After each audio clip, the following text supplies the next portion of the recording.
tonight, the end of Title 42 is a little less than 1 hour away. Drone video from the border in El Paso shows thousands waiting to cross over as Title 42 expires at 10:59 tonight. With the pandemic-era policy ending, the U.S. is reverting back to the decades-old Title 8, warning of tougher consequences for anyone crossing the border illegally. KENS 5's Alicia Nieves is live in Brownsville right now with how the city is preparing. Alicia?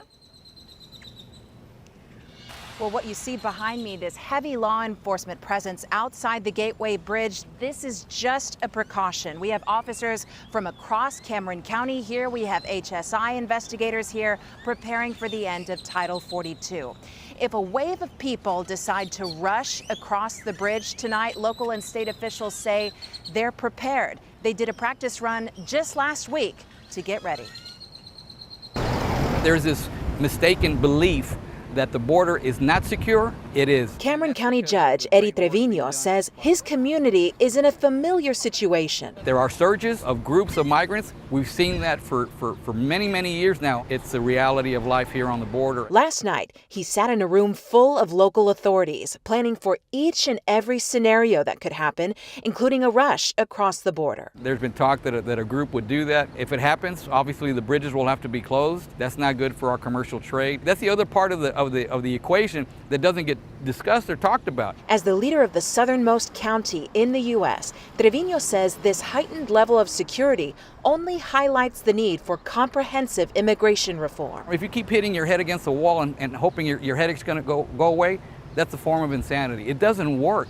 So kicking the can down the road for decades now, for over 40 years, hasn't worked. Just outside the Gateway Bridge, we met Venezuelans offering a car wash for a donation. He says, "It's me and my wife, and plane tickets are more expensive. Thanks to everyone's help, we were able to buy them."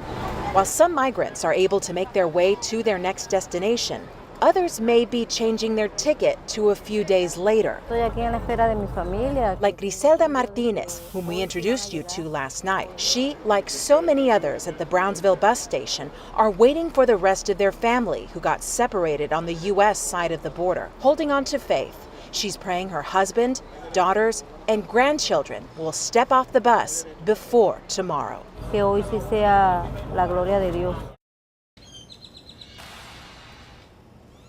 So it looks like the Gateway Bridge is still open for regular traffic. We're still seeing people cross over either on foot, on a bike, in their car. So the situation here outside this particular port of entry is still calm. Of course, this is a developing story. We'll keep you posted as soon as new details come in.